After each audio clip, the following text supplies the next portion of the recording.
in your testimony.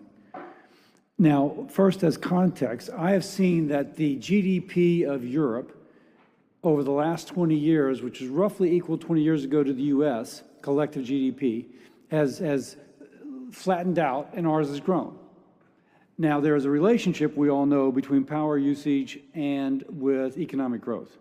You speak about the deindustrialization of Germany and how no rational executive would now invest in Germany, which is incredible. Can you expound on that? Because that would have incredible impacts upon jobs for working Germans, just like having a similarly wrong-headed policy in the US would have incredibly negative implications for working Americans. Yeah, somebody who's done business in Germany for 40 years. We've never had power outages in Germany. This is not a question of availability of electrons. It is a question about the value of electrons.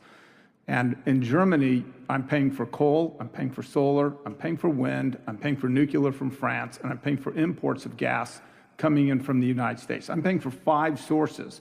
At best, 2 of those sources are actually operating and supplying our facilities. But I'm paying for all 5 of them.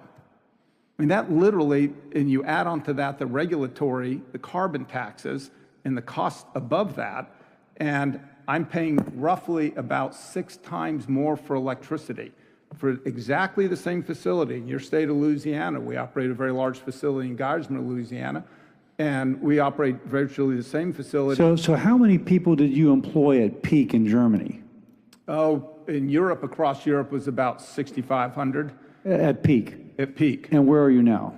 Just over 1,000. And so the implications are that if you get your regulatory policy and if you get your electricity policy or your power policy wrong, then people deinvest, and then you end up working families losing their livelihood.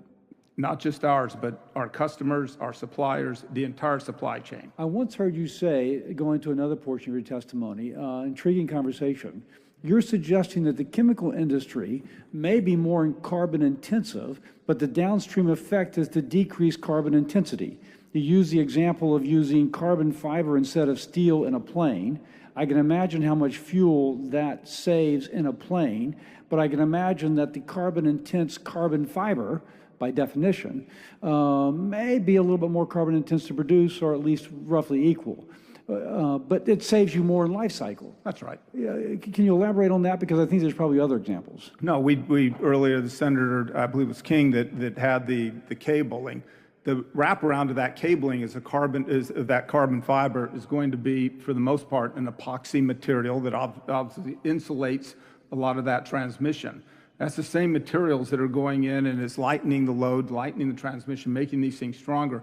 A Boeing 787 gets about 35% better mileage than the Boeing 767, the model that it replaced, and all of that is virtually no aluminum. It's mostly carbon fiber and composite materials. We have, just our company alone, about somewhere between 17 and 18 tons of liquid material, glue essentially, that goes on each 787 or Airbus 350. That's lightening the plane. It's allowing it to fly further. Over the lifetime of that plane, you'll be saving 100-fold. So even though in the moment in time, in the snapshot, it may look like, oh my gosh, emissions are increasing or whatever is increasing at Huntsman, but if you take that product you're producing over the life cycle of its use, the global climate is better.